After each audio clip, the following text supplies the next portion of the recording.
Obrigada, Ramon. Tô de volta aqui, pessoal. A palestra do Mauro foi muito legal, né? Eu preparei algumas perguntas aqui para ele e apesar, né, de eu entender espanhol e Mauro entender português, para a gente se entender bem aqui, vamos nos falar em inglês, ok? Então eu vou trocar aqui para o inglês, tá? So, Mauro, I prepared some questions for you. Some easy questions. I promise not to give you hard questions. And the first one that I want to talk about is that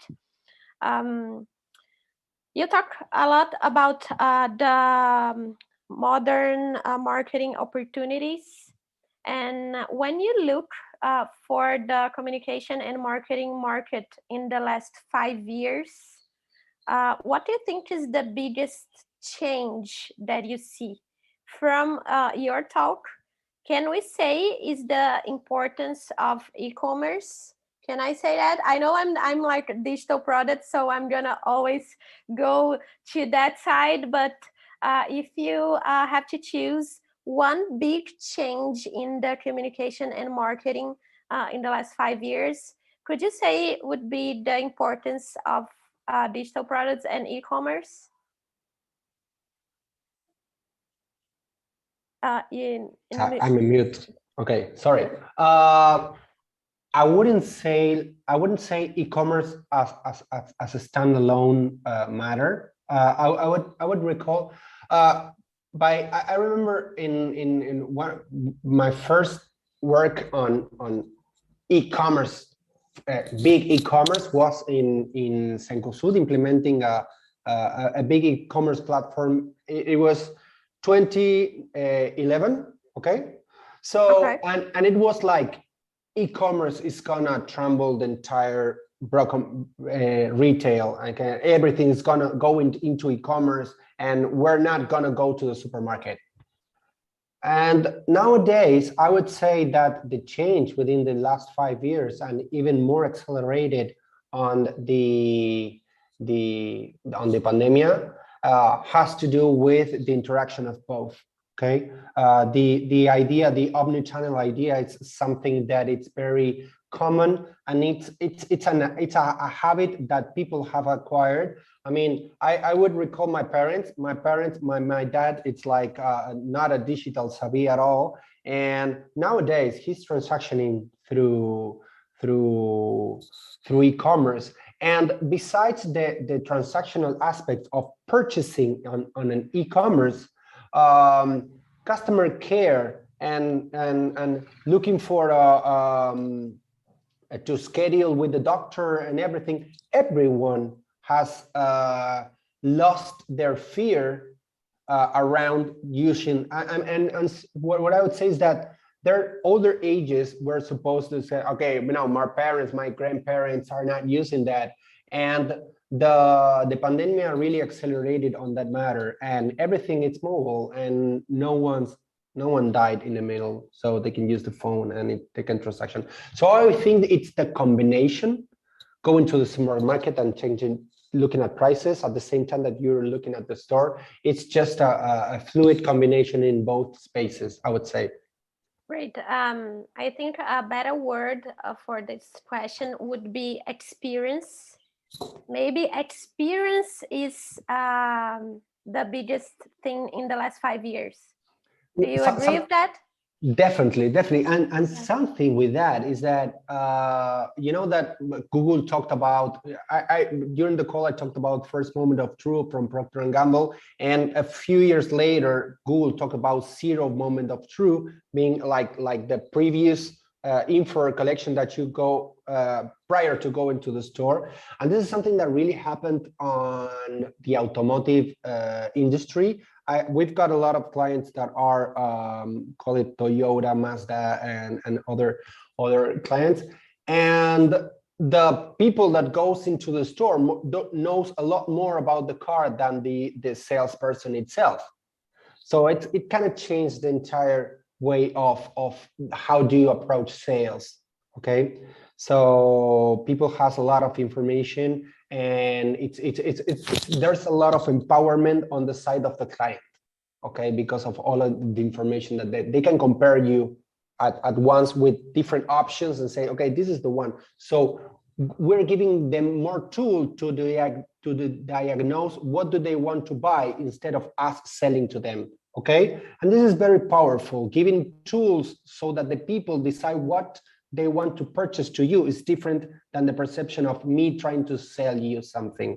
Okay, this is a perception of having the phone in your hands. I think that that would be like it's the empowerment of the client. Okay.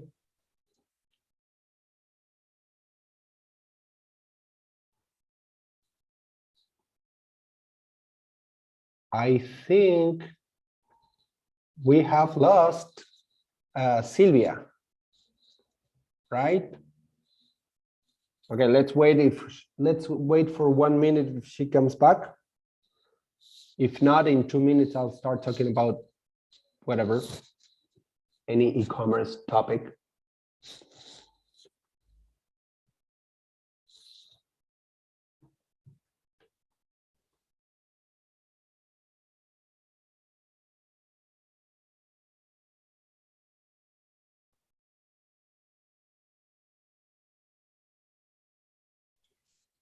Hello? We're back. We're back. We're back? Yeah. Okay. I was talking here for like 5 minutes. Okay. Happens a lot. Sorry, Mauro. What I was saying is that here in this event, we have an audience with a lot of professionals from advertising agencies, communication agencies, and when you brought some great insights and opportunities when talking about modern marketing. And when we look to young professionals that are starting their careers in marketing and advertising, what would be your advice for them? I mean, because from my point of view, for example, I started 15, 16 years ago, and it was a completely different environment and ecosystem. And what would be your advice for young professionals that are starting? For example, oh, you have to know something about data. There's no way you're going to be a marketing professional nowadays and do not know anything about data. What would be your advice for these young professionals that maybe are listening to us here? Okay, I would say within the experience business as a whole, I would have 3 different layers that has to do with 3 sources of knowledge that you want to encounter in order to move forward, and each of those are going to be big enough. Okay, first we've got the strategic aspect. Okay, in terms of e-commerce and digital transformation and whatever, I would say that most of the companies had like some sort of a clumsy trying to go forward and into how do we do this? How do we connect through other channels? And digital transformation looked like just adapting the traditional communication to a broader range of channels of communication. So whatever I would say in the TV, I will say it also in Instagram, and that's it. I'm transformed, and that's not an accurate approach. So there is a very important part on the strategic approach, because most of the brands have kind of started the road on how do we do this, but what are we doing, which should be the initial question. When I talk about the product that we are selling, what do we sell? Okay, or the value exchange in terms of that data collection goes to the strategic point of view of understanding what do you want to do, what do you offer, okay, that makes it appealing to the client to react to your effort. Okay, because if you've got that solved, the other part is kind of easy, because something that it's good for everyone, and it's in its case is easily. So you've got the strategic approach. Then you would have I would say the creation approach that has to do with once you've got a strategy, we have to create an idea, and that goes beyond. I mean, it's the creative aspect of an idea. In the advertising world has seen great ideas scale globally just because of a good clicking idea, this lightning strike of the idea. And then along with the creation comes, for example, the product development, digital product developments are a creation as a whole, even though it's a piece of code. It's a craft, it's a creation, okay? And then you've got platforms implementation. So let's make Salesforce happen. Let's make Vitex or Magento happen. Requires specialty resources with talent that knows how to, for example, create data fusion middleware, okay? Which how do we compose data into one singular data source and so on. And once we've got all the data, okay, I can't find the exact word in English, but it is said that lo que no se puede medir, no se puede gestionar. Okay? Perfect. Okay, is that understood? Okay. Yeah, o que não se pode medir, não se pode questionar. No se puede, yeah, you can manage what you can measure, okay? So all of these technologies will allow us to measure everything. Okay, once you measure everything, you need to understand what does success looks like for this measurement. So what is it, what I'm measuring? Amount of visits, amount of brand recall, or whatever. Okay, there are there's an ocean of different type of KPIs, but the important thing is that you need to understand what are you measuring and what are you comparing with. Okay.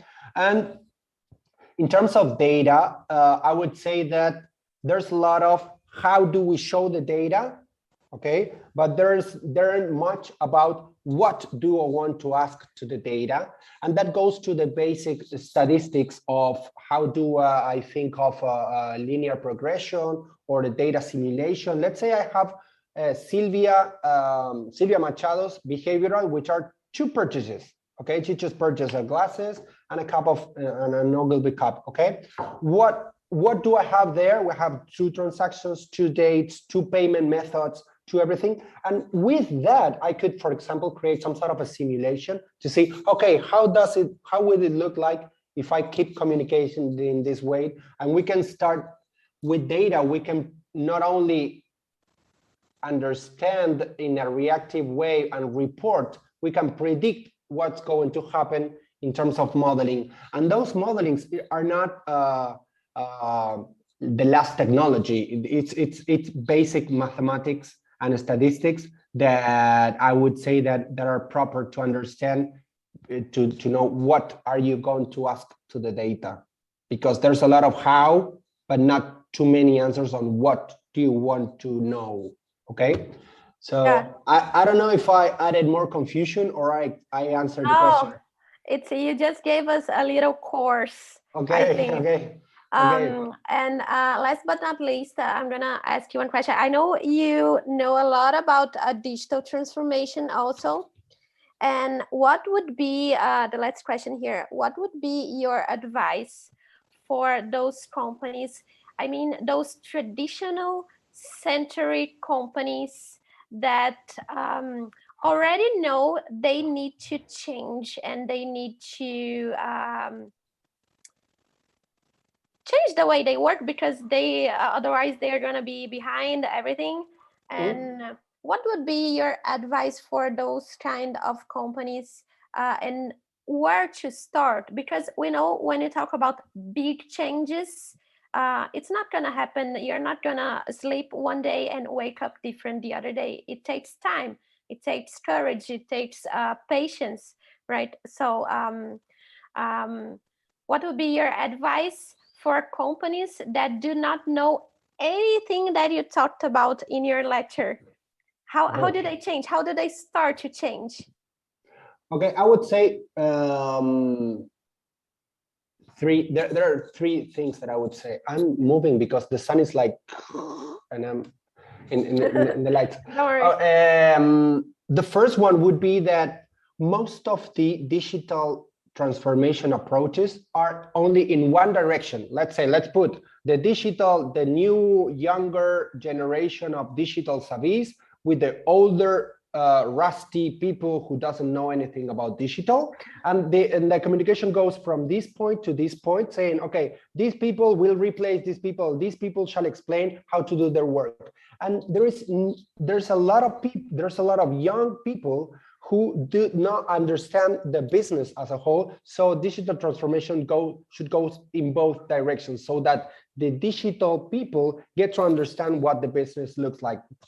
Let me put it into an example. Let's say that we've got the e-commerce team going on top of the sales team within a retailer. But the sales team definitely knows about distribution, existences, working capital, payment methods, and what are the different barriers in order to create achieve a sales track, for example.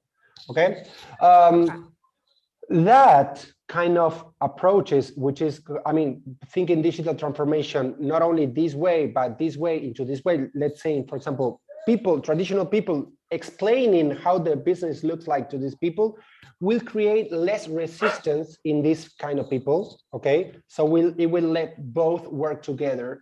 And because you will need to think about, as I mentioned, there's this bottleneck that kind of shows that one way to the other, we need a lot of digital savvy people, okay, but there aren't enough. So you will need to create a learning path within these not digital savvy people, okay? So if you don't think of educating and knowledge transfer, okay, you will not get these resources in the market. Okay, but or if you get them, you will put them to work in the company, but they don't have a clue about your business. So they're going to impact their business. So you need to transform these people, okay, instead of thinking of replacing mostly. Okay, great. That would be the idea, the overall idea. Okay, we're finishing here. Mauro, no words to thank you enough. I'm very honored to work with you, and I'm very honored that you are here with us. Thank you very much. Gracias. I'd like to thank Ramon also for the invitation for us, and we are ending this panel here. Thank you, guys. Gracias. Obrigada. Gracias. Gracias. Thank you. Obrigado pela invitação. Bye.